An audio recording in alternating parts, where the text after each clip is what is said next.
Welcome to the Amplified Podcast Reloaded. Groundwork Ohio is a committed, nonpartisan public policy, research, and advocacy organization where we focus on the time when children's experiences and environments most influence their health, development, and life trajectory from birth to age 5. Our vision: that Ohio is the best place to be a young child, and every child has the opportunity to reach their full potential. Please rate, review, and subscribe to the podcast on Groundwork Ohio's YouTube channel. Greetings, and thank you so much for joining us for this episode of Amplified Podcast Reloaded. My name is Vanessa Butler, and I have the pleasure of serving as Groundwork Ohio's Senior Director of Community Relations and Special Projects. And today, we will be joined by none other than our fearless leader, Lynanne Gutierrez. Lynanne is at the helm of Groundwork Ohio as President and CEO, leading the organization's statewide mission to advance early learning and healthy developmental strategies from the prenatal period to age 5 that lay a strong foundation for Ohio's kids, families, and communities. As a visionary leader and dedicated child advocate, Lynanne guides the overall strategic direction of Groundwork Ohio, overseeing all aspects of operations, policy agenda, and initiatives. Her leadership is instrumental in fostering state and national partnerships and coalition development, driving impactful advocacy efforts, and ensuring the effective implementation of research and data-driven strategies to benefit young children and their families. Welcome, Lynanne. Thanks, Vanessa. So we start with the very grounding question: what is your why, and what inspired you to become an advocate and champion in the early childhood space? So I think like every member of our team and everyone who I've come into contact with in this space, or really the nonprofit space, there's always a personal and then there's always a professional kind of driving force. And so in that vein, I really felt, early on with my personal experiences that kids and families really needed a voice. Existing or living through the impacts of a system where you don't have control over your own life or your own outcomes can be isolating and scary for young children and families.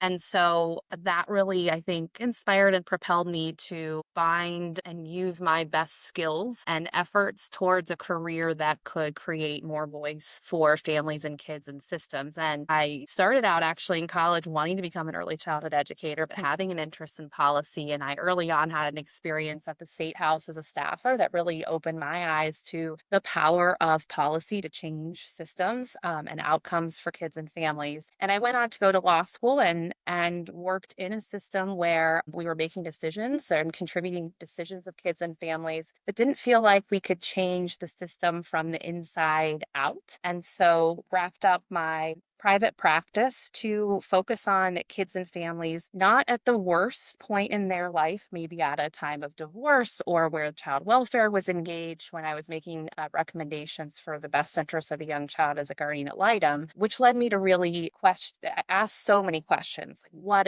what if this family had this support at this time? Would we be in this space? And so the opportunity to move from crisis to prevention, working to influence systems externally, was really enticing. And I was comfortable with making that move because I had had this experience at the State House. So I came back into child advocacy, I think about 10 years ago, and found myself at Groundwork a little over 8 years ago because I was so drawn to the why of early childhood, which is so grounded in research and evidence that 90% of brain development happens in the first 5 years. Yeah. And it is really, from a research perspective, the most powerful prevention policy. If we can get it right before gaps start and listen to kids and families in these earliest years, then we can build better systems and make policies reflect their needs. Well, thank you so much. And I'm sure that everyone will appreciate hearing just a little bit more of a snapshot. Anyone who spends time with you really gets to experience that and see that firsthand. But just thank you for returning us back to a few culminating moments and centering your why. I think what makes this particular episode so, I think, impactful. We've as an organization have sat with the results of the budget process and kind of culminating this season. So at this point, Governor DeWine has signed House Bill 96 into law. Talk a little bit about what's been maybe the most striking to you, or maybe a few more unique experiences that you've had throughout this budget season. Sure. So I think most of my time working at Groundwork and certainly being a leader at Groundwork has been during Governor DeWine's administration. And so it has been a really awesome opportunity to be in a state that's led by a governor who prioritizes kids and families. And during the same period of time, our organization has gone under incredible growth, incredible capacity. We have more tools in the advocacy tool belt than ever. We feel more confident ever than our ability to impact and influence decisions. And over that same period of time, the threats have grown. So as we're, building out our ability and kind of the early childhood movement across the state to respond to these threats, so too are the threats in terms of limited revenue, challenges to political will and priority around young children and families. And while there still definitely remains priority around kids and families on both sides of the aisle, trying to identify where there's those opportunities for agreement and then the will to invest in them has definitely become a true challenge. So what's most striking is the unanswered questions we have to really grapple with moving forward, which is who's going to be Ohio's next governor, what threats we have coming out of this budget that are looming both in the federal and the state atmosphere, and how does Groundwork rise to meet that challenge? So those are big questions for our organization, and I know many other advocates are grappling with, and I think we'll be positioned and prepared to lead in any environment, regardless of the next governor. We're closing this one chapter, and we're already, we have to think really far ahead in terms of what our vision for the future is. So that's where my brain's at. Well, I can appreciate that. And there's been a lot of conversation and tone setting around what does futuristic leadership look like and feel like. And I just want to just take a moment and give you your flowers, because you are thoughtful and so intentional in being light years ahead, and really being instrumental in driving those conversations. I'll also just say, before the budget process even started, your tone setting with our organization was very much, we will still remain nimble. It's a beautiful thing to be a part of an organization at such a challenging time, but having that tone set by our leadership. I appreciate that, but as advocates, you have to view everything as an opportunity and rise to meet the challenge. And so we are really disciplined here around approaching the work in that way and approaching our leaders and our champions and the champions we haven't met yet with that regard, regardless of political affiliation, where they come from across the state or otherwise. There's many open doors to early childhood advocacy and policy.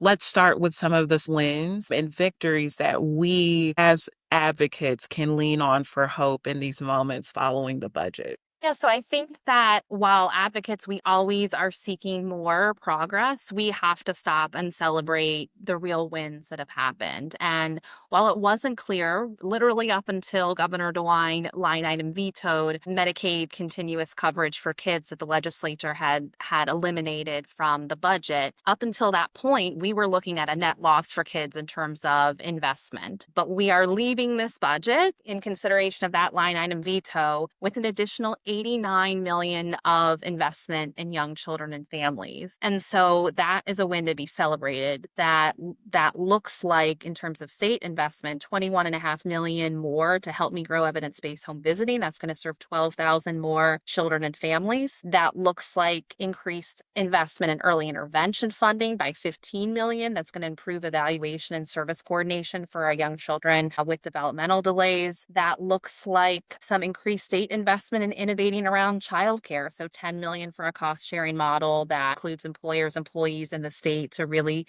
consider and see if we can work together in this type of model to create more access to quality, affordable childcare in the state. So I think those types of wins and others we have to celebrate. We look forward to implementing and tracking the impact and celebrating the impact for kids and families. And those wins are certainly as a result of Governor DeWine's leadership and our legislative champions who fought to keep them in. I think the other big win area that we really have to talk about that goes unnoticed when we look at just the bottom line, kind of like the net investment of where we're at, is what we didn't lose. I mean, you also have to consider the impact of everyone's advocacy in our network and across the state to stave off losses. So while I know we'll talk a little bit more about this, where we came up short for childcare in terms of fighting for the ability to spend federal dollars on state childcare access, we saved off an additional $100 million per year in cuts within the two versions that the Ohio House were negotiating on. That's a huge win. It's about getting these resources to families and meeting the demand now. And I think that our advocacy delivered in that way, and our champions really delivered in that way. Certainly, I think there's countless scenarios where we're on the defensive all the time because every 2-year budget, everything's on the table, everything's on the line. Regardless of what the first proposal is, you can never be too sure in the process that there isn't going to be a question around something that has been assumed and invested in for a long period of time. So staving off losses is part of the work. And I think we can count that as a win. And I think that that's another great segue. I always like to start with the highs, right? That again sets the tone and reshifts our mindset. But I think we would be a little remiss to not acknowledge just a few of the missed opportunities. One being the child tax credit and the lack of expansion for publicly funded childcare, not seeing that eligibility threshold raised. Since for why these issues continue to struggle in terms of gaining support, even with clear need from working families across the state, as well as bipartisan support. Well, I think, for those listening that follow along with our work, they definitely would have seen the volume increasingly turned up, through the conference committee conversation because so much was at stake this budget, both in terms of risk, opportunity for loss, but this incredible opportunity to meet the moment for kids and families who are demanding relief, who have more needs than ever, who have the highest costs, whether it's childcare, food, diapers, housing. All of these things are weighing on people in ways that are dramatically changing not just their quality of life, but their ability to survive day to day. And so when we consider missed opportunities, I do consider them losses because it's a failure to meet the needs of our youngest Ohioans, children's and families. And there are also some true losses where investments were eliminated.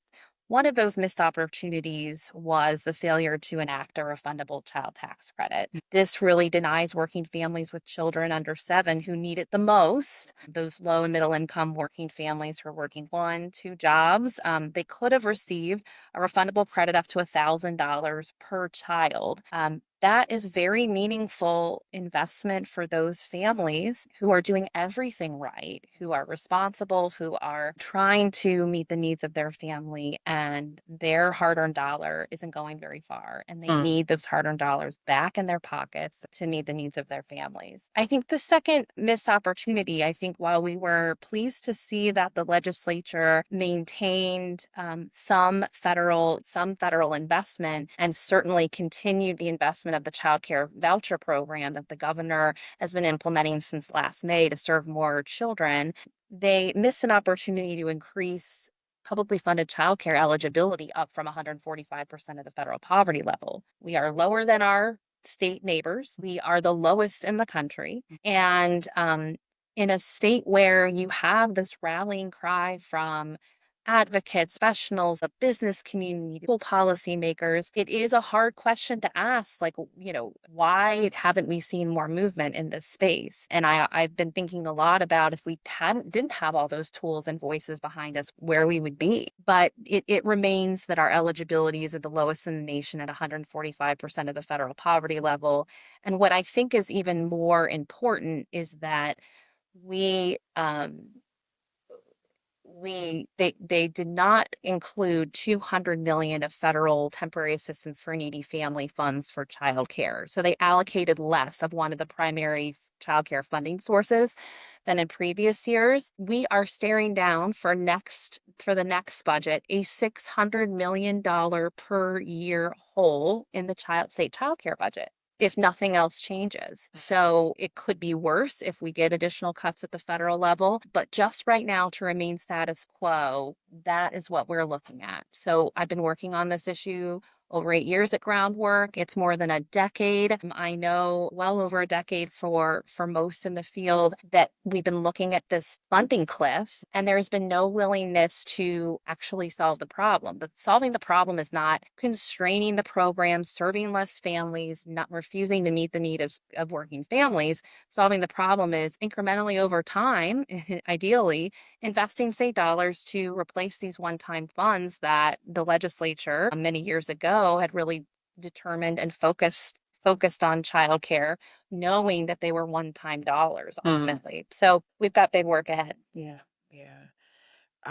Following what was released surrounding the budget, you provided a clear and courageous statement. What elevated your sense of boldness in that moment on behalf of Groundwork Ohio, on behalf of so many of our dedicated advocates that have joined us in this movement? What propelled you in that way? Yeah, so I referenced our volume continuing to increase because as we look at it, and we have the highest authority or leader in our state prioritizing young children and families with that incredible opportunity. And then I share the needs of families being so very great. I think we have to be really honest about whether or not our policymakers are being held accountable both to the opportunities and to the rallying cry of the needs of working families and their young children. And so it was appropriate to apply that pressure in the conference committee. We only have so many tools as nonprofit advocates. That's right. Our voice is our value, and we're really thoughtful about when we use our voice and how we use our voice. And we needed to raise the volume. We were staring down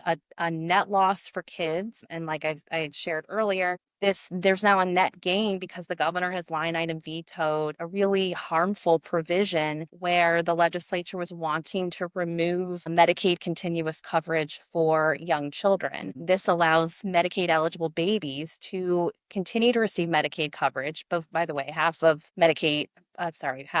births are Medicaid eligible in the state, are covered by Medicaid, allowing those babies to stay on up until their 4th birthday. Because what the reality is that when these babies fall off, it's not because they're not eligible. It's because their parents and their family have hit some barrier in the administrative nonsense, and they get churned off when really they are still eligible for coverage and they need that coverage.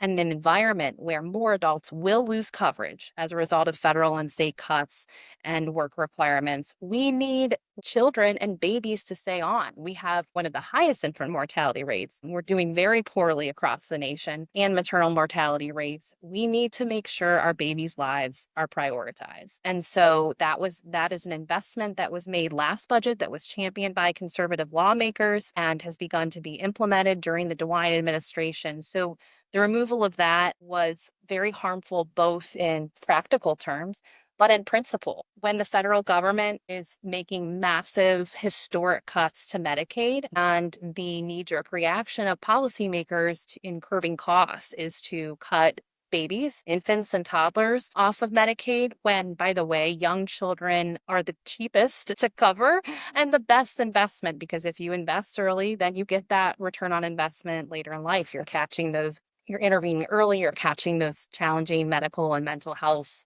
challenges very early for baby and the family. So it was important for us to take a stand because our priorities is babies all day, every day. And I think it was important for us to draw a line in the sand where the elimination of that policy will actually harm babies and toddlers and set a very wrong precedent for how to respond to the increasing threats on our state budget as a result of Medicaid cuts at the federal and state level. What would you say to our listeners who may be feeling overwhelmed or disconnected from the advocacy space? Yeah, so I actually think that based on, our experience during the budget with our stakeholders, that people are actually feeling pretty connected. Okay. There's two truths. So I want to celebrate the connectedness, the unified framework that I think our fields and network came together during the state budget. I think we are building momentum, improving process, finding new ways for people to engage year over year. And that shows, like, again, as our advocacy tool belt strengthens, so too have the threats. But man, like, y'all are performing, like, we are doing the hard work. And so I just want to celebrate people that showed up. We have our Hallmark Advocacy Day. We had 400 advocates there, 100 legislative meetings. We've done additionally well over, nearly another 150 legislative meetings. From a groundwork perspective, we've grown our audience. So there's more people connected to this work than ever. Families in particular, I mean, we have 118 new families that we've met and engaged and who've engaged in advocacy and made their voice heard just this calendar year during the budget process. People know what we're doing. I mean, we've had 135 news hits that are just mentioning groundwork, not just the issues that we care about. And so that's a testament to the strength of our network, the individuals, the professionals, the families, the community leaders that engage every day. And people are feeling disconnected because this is a marathon and not a sprint. And we have to treat our energy like we are running a marathon. And it's been a while since I ran a marathon, but it looks like, contributing where you can, when you can, working smart to use your voice in the ways that you are able, and as groundwork, making it as easy as possible for people to engage again. So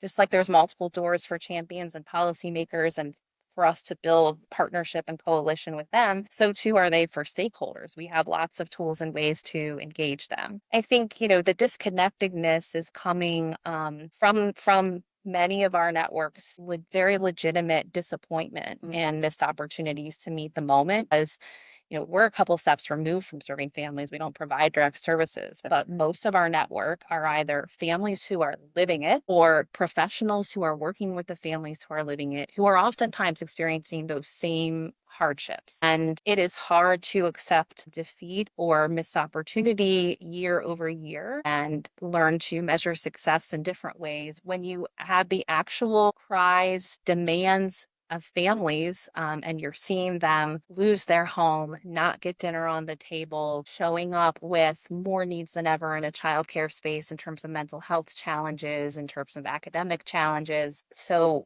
I think that what we can continue to promise is that we'll spend every day, all day, thinking about how best to impact and create this accountability structure for policymakers to see those same needs that you do every day, to feel and understand what that impact looks like, and then build the will to actually respond and invest in solutions that respond to it. And the continuing ask of our very resilient network and the families and professionals and community leaders that are in it is, at best, like, it's part of our work. It's part of our, our purpose, our mission, our drive to stay connected and to refuel and recharge. And that's what our team is doing. And there is no alternative. Like, this is the work. If you didn't think advocacy was in your lane up till now, or we haven't convinced you yet, I just invite you to view advocacy as part of your work, however that shows up for you. And we can help figure out what it could look like for your organization, for your family. But especially when we consider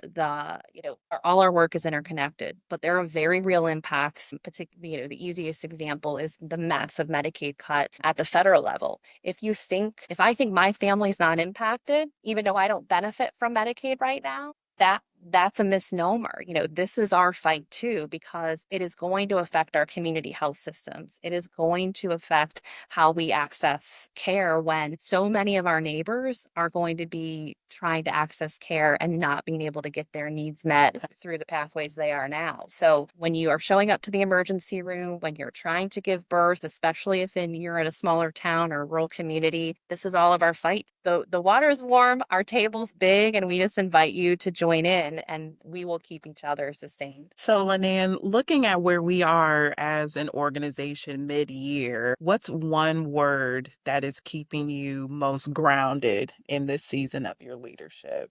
Thinking about our work and our organization, I feel like I definitely have more than one, but I would say bold, resolved, and future focus. I think sometimes I joke, I say we're not here for a good time, we're here for a long time. And so, that is our job, to keep resolved. We're in it for the long haul. It's not about one General Assembly, it's not about one bill, it's not about one family or one provider. It's about building this movement that makes policymakers accountable to young children. And so that goal and that North Star keeps us moving forward. So good. Forward together. Forward together. Forward together. Okay, you heard it here first, guys. We ask everyone this question. Please describe a scene from your vision of the future for Ohio's youngest children and their caregivers. I think my vision looks like so many others, where families aren't just surviving, they have the opportunity to thrive.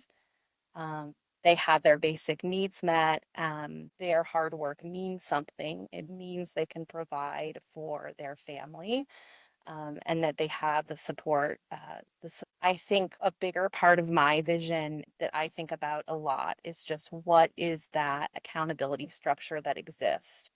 Kids can't vote, they can't hold big fundraisers, they don't have an expense account to wine and dine. But what would it look like if every policymaker, before they made a choice, was most worried about the impact on our infants, toddlers, our preschoolers, and their families? That was the lobby that they were intimidated by. So that's part of my vision for the future. Well, thank you so much to Lynanne for taking the time to just impart a little bit more wisdom and for your continued leadership. Please remember, if you care for or love a young child in Ohio, you are an expert and your voice matters. Amplify your voice by sharing your own story, supporting others and sharing their stories, and advocate for changes that will support families and young children in your communities. Please also remember to rate, review, and subscribe to the Amplified Podcast Reloaded on the Groundwork Ohio's YouTube channel. If you wish to engage with Groundwork Ohio to amplify your voice and support policies to improve the lives of Ohio's youngest children, please visit www.groundworkohio.org. Thanks again, and until next time.